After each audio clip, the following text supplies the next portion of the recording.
All right. Thank you. Once again, welcome to the Inspire Book Club, where we say that now we are turning pages and changing lives. And as we do that, just a bit about Inspire is that we are friends who learn from each other. We sharpen each other. And, we say that as iron sharpens iron, so one man, and the man there, of course, implies women as well, sharpens another. And we spur each other on towards the best version of ourselves. You know, that if there is the best penny that can exist, the best washuka that can exist, that's the one that we want to bring out. Then, of course, we uphold respect for all. And we say that the forum is non-political and also not for self-promotion. Of course, we have evolved over time to a point where we now have what is starting to come forth as our initiative in charity. And earlier in the month, we visited a children's home, and happy to report that one of the young men that we met at the children's home is actually present with us here tonight. That's a great joy to me. I mean, really does speak about impact and perpetuation, which I think is great. So that said, we also did branch out or hive out a section for business people, which I think has not been very active, but essentially that was to cater for the need for self-promotion, but that then maintains the sanctity of the book club. Welcome, Ruth. Welcome, Joylette.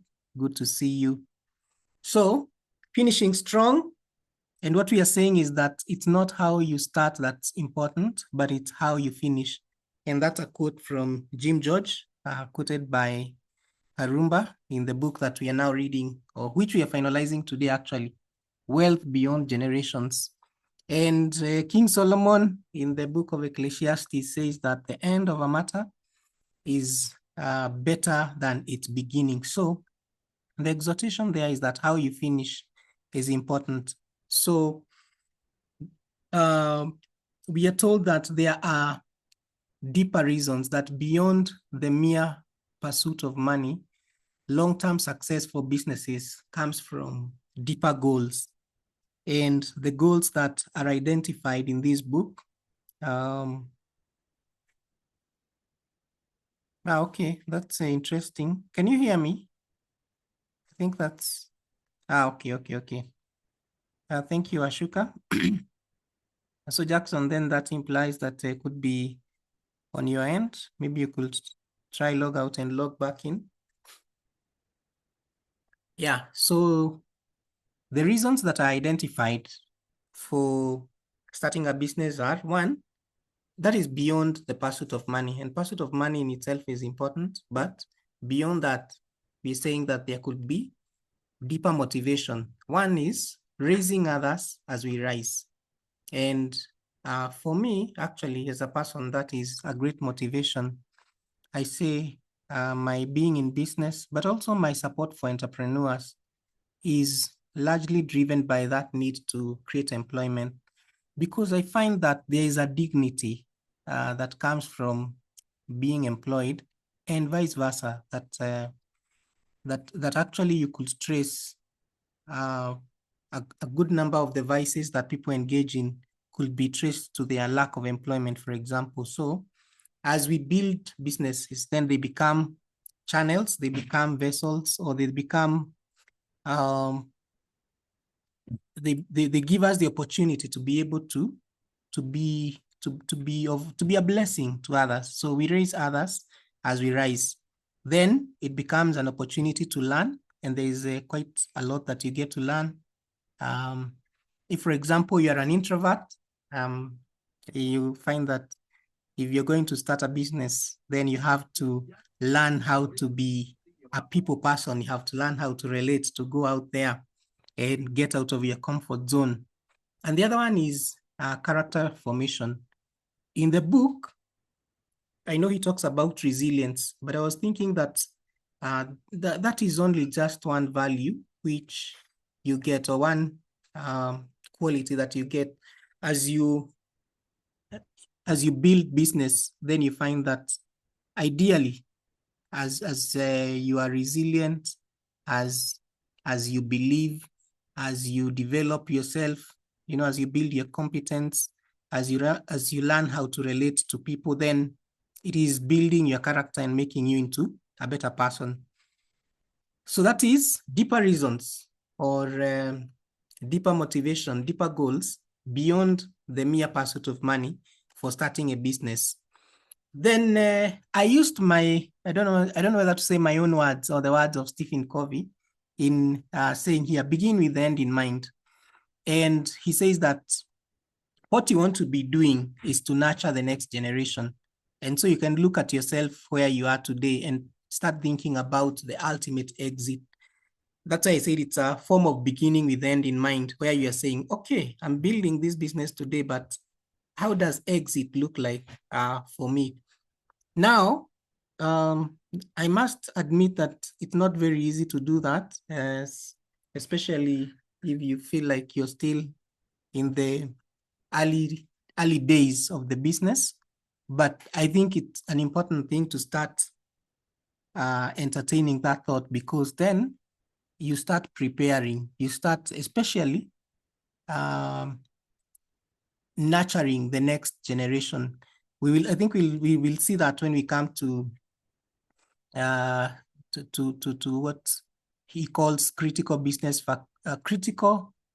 success factors.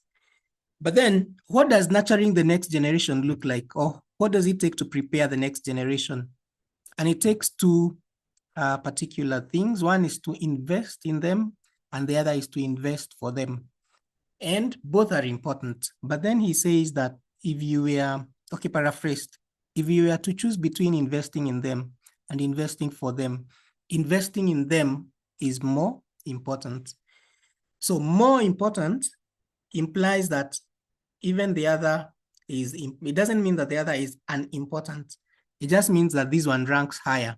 So investing in them, and investing in them is in their mindsets, in their attitude, in their self-belief, because the thing is that, and I've seen that, where, for example, you have a family, or you have, and probably you could also mention a few, but I know of people that, for example, grew up in a well-to-do family, and that wealth disappeared. Of course, that's not what we are hoping for. We are believing for better things for our businesses, but just trying to demonstrate that there is greater value when you invest in them, because then they can always, quote unquote, jumpstart.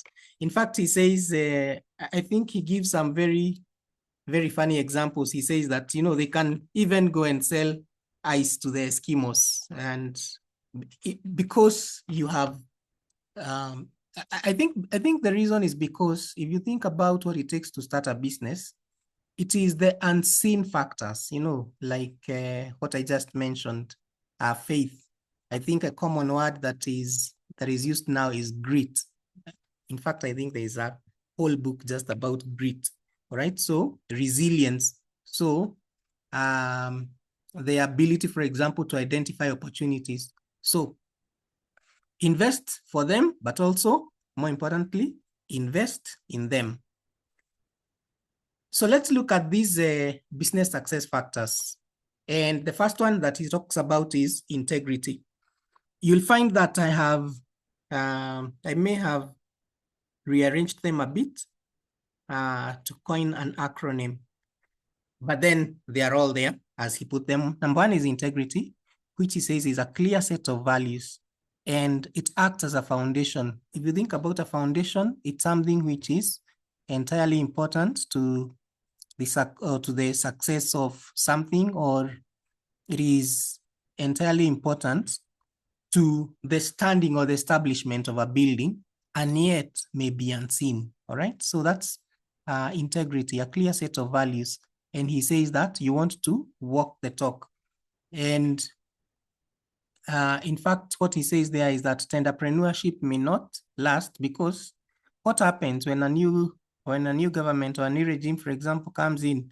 You may find that if you are building your business on entrepreneurship, then you may be in trouble. Yeah, I want to be careful with the words. So integrity is one. The other one is mentorship. And mentorship, he says, again, I've rearranged the words, but it is intentional, iterative investment in areas. All right. So number one, it's intentional, it's deliberate. And that's why you have to start with, well, begin with the end in mind. Then it's iterative, meaning you in terms of mentorship, you show them something and then you take feedback, what we call the act learn cycle. That they act, they learn, and then from that you take feedback and see how you can improve. It implies that, for example, the mentees learn, and only after they've learned can they be at a place to say, I think we can do this better, all right? So that then there is a bit of stability. You're not just coming and rocking the ship with new ideas while completely disregarding that which is tried and tested. Then it is investment in, and I think I talked about that in the previous slide, so I need not go back too much on that. So mentorship, for the purposes of our description here, I know we have mentors in the room, but for the purposes of our description tonight, mentorship means intentional, iterative investment in areas. Then the other one is a proposition. That is, have a clear value proposition. Meet a real need that clients are willing to pay for. And that's important because, again, you find that in different seasons, what a business may be selling may be very different. I think there are all those examples, for example, of companies that today we know, for example, doing electronics, that way back we are doing completely different products. But the thing is that you've been able to build that culture and the ability in the successors to be able to identify and meet a real need that makes clients willing to, or customers be willing to pay. Then adaptability. And here, allow me to use this term, VUCA. VUCA is a term that has been used to describe the times in which we live, meaning there are times which are volatile, they are uncertain, they are complex and ambiguous. And there's a gentleman who came with what he calls VUCA Prime, which is a way to be able to adapt to the VUCA times. And VUCA Prime is, so if it's volatility, uncertainty, complexity, and ambiguity, then you counter that or you respond to that by vision, understanding, clarity, and agility. So you want to be adaptable. I think one of the examples that has been used a lot is Kodak. That Kodak were among the first, if not the very first, in discovering or digital photography. But then it wasn't fitting into their business model. They were so comfortable with what they were already doing that they didn't adapt, and eventually they went broke. I'm not sure whether I read that in this book or in another, but it's actually something I read in the course of this week, that they actually did file for bankruptcy. Then cost management, and there you want to watch for creeping costs because you would want to free your cash flows to be able to sustain any shocks. Then talent alignment. He says how you hire, how you motivate is important, but even more critical, since we are talking of critical business success factors, is how you help those that you have hired align their values to the values of the business. And then evaluations, here we're talking of regular financial health checks. And what you're checking for is whether there are any opportunities that you are missing. It is whether there are areas that you are exposed to, and whether you are still on track for the succession. Those are the three things he identifies under the regular financial health checks. And finally, divine favor. And I really love this because I would say it's testament for me. In fact, I usually say that what I discovered running business is a horse is made ready for battle but victory rests with the Lord. You know, like you could do everything. And many people attribute it to luck, you know, luck as in bahati. But we who believe do attribute that to God. So those are the business success factors, which then made the acronym impacted. And I think with that, I would be able to, let me open up the room for feedback. Karibuni sana.